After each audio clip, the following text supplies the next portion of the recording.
So ಕೊನೆಗೂ ನಮ್ಮ ಹನ್ನೊಂದು ಕಾಲ ರಿಲೀಸ್ ಆಗ್ತಾ ಇದೆ. ಆಮೇಲೆ ಕಾಲ ಬಂದಿದೆ ಈಗ.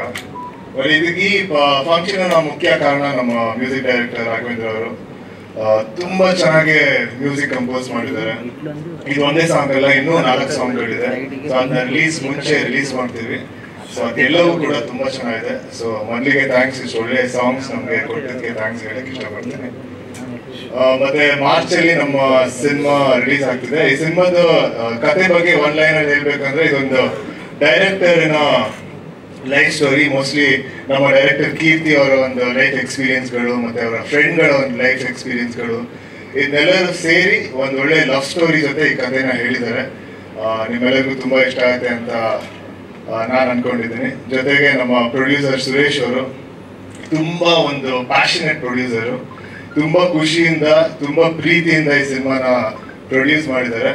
ಸೊ ನಿಮ್ಗೂ ಒಳ್ಳೇದಾಗ್ಲಿ ಅಂತ ಹೇಳಕ್ ಇಷ್ಟಪಡ್ತೀನಿ.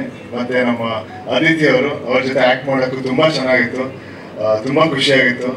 ಈ ಸಿನಿಮಾನ ಹಲವಾರು ಜಾಗಗಳಲ್ಲಿ ಚಿತ್ರೀಕರಿಸಿದ್ವಿ. ಸ್ಪೆಷಲಿ ತೀರ್ಥಹಳ್ಳಿಯಲ್ಲಿ ತುಂಬಾ ಒಳ್ಳೊಳ್ಳೆ ಲೊಕೇಶನ್ಸ್ಗಳನ್ನ ನಮ್ಮ ಅಭಿಷೇಕ್ ಕಾಸರಗೋಡು ಅವರು ತುಂಬಾ ಚೆನ್ನಾಗಿ ತೋರಿಸಿದ್ದಾರೆ. ಸೊ ಇದೆಲ್ಲ ನಿಮ್ಗೆ ಟ್ರೈಲರ್ ಅಲ್ಲಿ ಕಾಣಿಸುತ್ತೆ, ಜೊತೆಗೆ ಸಿನಿಮಾದಲ್ಲಿ ಕಾಣಿಸುತ್ತೆ. ಎಲ್ಲರೂ ಬಂದು ನಮ್ಮ ಸಿನಿಮಾ ನೋಡಿ. Thank you. ಅವ್ರ ಕೋಪದಲ್ಲಿ ಫಸ್ಟ್ ಬಿಟ್ ನ ಆಡಿದ್ರು, ತರ ತರ ತರ ಅಂತ. ಆ ಬಿಟ್ ನ ಇಟ್ಕೊಂಡು ಸರಿ ಚೆನ್ನಾಗಿದೆ ಟ್ಯೂನ್ ಲಾಕ್ ಮಾಡಿ ಅಂದ್ಬಿಟ್ಟು ಲಾಕ್ ಮಾಡಿದ್ರು ಆಕ್ಚುಲಿ. ಸೊ ಈ ಸಾಂಗ್ ಎಲ್ಲ ಒಂದ್ರೊಳಗೆ ಕಂಪೋಸ್ ಆಯ್ತು. ಕಂಪೋಸ್ ಎಲ್ಲ ಆದ್ಮೇಲೆ ಅಣ್ಣಂಗೆ ಬಂದು ಕೇಳಿದ್ವಿ ಆಫೀಸಲ್ಲಿ, ಚೆನ್ನಾಗೈತೆ ಅಂದ್ರು. ಚೆನ್ನಾಗಿದೆ ಅಂದಾಗ ಯಾರು ಸಿಂಗರ್ ಅಂತ ಪ್ಲಾನ್ ಮಾಡ್ತಾ ಇದ್ವಿ. ಸೊ ಫೈನಲಿ ಸಿದ್ಶ್ರೀರಾಮ್ ಅಂತಾನೆ ಆಯ್ತು. ಆಮೇಲೆ ನನಗೊಂದು ಅವ್ರದ್ದು ಒಂದೊಂದಷ್ಟು ಪೇಮೆಂಟ್ ಎಲ್ಲ ಕೇಳಿದಾಗ ಭಯ ಆಯ್ತು. ಭಯ ಆಗಿ ನಾನು ಅಣ್ಣಂಗೆ ಹೇಳಿದೆ, ಅಣ್ಣ ಬೇಡಣ್ಣ ಸಿದ್ದವರು, ಬೇರೆ ಯಾರಿಗೂ ಹೋಗೋಣ ಅಂತ ನಾನು ನಮ್ಮ ಅಣ್ಣವ್ರಿಗೆ ಹೇಳಿದಾಗ ಅಣ್ಣ ಏನಂದ್ರು, ಹೌದಾ ಅಂತ ಸುಮ್ಮನೆ ಹೋದ್ರು. ಸಂಜೆ ಬಂದು ಇಲ್ಲ ಪೇಮೆಂಟ್ ಎಷ್ಟಾದ್ರೂ ಪರವಾಗಿಲ್ಲ ಅದನ್ನ ಸಿದ್ಶ್ರೀರಾಮ್ ಅಂತ ನಡೆಸು ಅಂತ ಅವರೇ ಧೈರ್ಯ ಕೊಟ್ಟಿದ್ದು. ಆಕ್ಚುಲಿ ಈ ಸಾಂಗ್ ಇಟ್ಟಾಕೆ ಅವರೇ ಕಾರಣ. ಇವತ್ತು ಒಂದು ನಮ್ದು ಸಾಂಗು ಇಟ್ಟಾಗಿದ್ದು ಅದೊಂದು ಪ್ರೆಸ್ ಮೀಟ್ ಮಾಡಿದ್ವಿ. ಒಂಥರ ಚಿಕ್ಕದಾಗಿ ಒಂದು ಗೆಟ್ ಟುಗೆದರ್ ಒಂದು ಈವೆಂಟ್ ಮಾಡಿದ್ದೀವಿ. ವಿನಯ್ ಸರ್, ಅದಿತಿ ಮೇಡಮ್ ಎಲ್ಲರಿಗೂ thanks. Music sir, director sir, ಎಲ್ಲರಿಗೂ ಥ್ಯಾಂಕ್ಸ್ ಸರ್. ನನ್ನ ಕಡೆಯಿಂದ ಒಂದು ದೊಡ್ಡ ನಮಸ್ಕಾರ.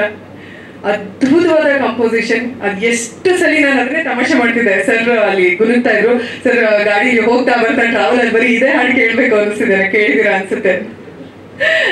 Thank you sir. ತುಂಬಾ ಸುಂದರವಾದ ಹಾಡು, ಅದ್ಭುತವಾಗಿ ನೃತ್ಯ ಮಾಡಿದ್ರೆ ನೀವು. ಅವರೊಂದು ಸುಂದರವಾದ ಮಾತು ಹೇಳಿದ್ರು, ಅಂದ್ರೆ ಈ ಸಾಂಗ್ ನ ನಾವು ಕಂಟೆಂಪ್ರರಿ ಸ್ಟೈಲಲ್ಲೂ ಮಾಡ್ಬೋದು, ಭರತನಾಟ್ಯ ಮಾಡ್ಬೋದು, ಎಲ್ಲಾ ರೀತಿಯಾದಂತಹ ಡ್ಯಾನ್ಸ್ ಫಾರ್ಮ್ಸ್ ನ ನಾವು ಇದಕ್ಕೆ ಆರಾಮಾಗಿ ಮಾಡ್ಬೋದು ಅಂತ. ಅದು ಖಂಡಿತವಾಗ್ಲೂ ಹೌದು. ನಾನು ಅದನ್ನು ಕಾಮಿಡಿ ಮಾಡ್ತಿದ್ದೆ. ರಾಘವೇಂದ್ರ ಸರ್ ಇವತ್ತು ನೋಡಕ್ ಹೆಂಗಿದ್ರು ಅದು ಡೆಡ್ ಆಪೋಸಿಟ್ ಆಗಿದೆ ಸಾಂಗ್. ಒಂದು ಸ್ಟೈಲಿಶ್ ಆಗಿ ಕಾಣಿಸ್ಕೊತಾ ಇದ್ರೆ ಇದು ತುಂಬಾ ಟ್ರೆಡಿಷನಲ್ ಫೀಲ್ ಕೊಡುವಂತ ಸಾಂಗ್. ನನಗೆ ವೈಯಕ್ತಿಕವಾಗಿ ತುಂಬಾ ತುಂಬಾ ಇಷ್ಟ ಆಯ್ತು. ಸೊ ಹಾಗಾಗಿನೇ ಎಲ್ಲರೂ ತುಂಬಾ ಪ್ರೀತಿಯಿಂದ ಅಕ್ಸೆಪ್ಟ್ ಮಾಡ್ತಾ ಇದ್ದಾರೆ.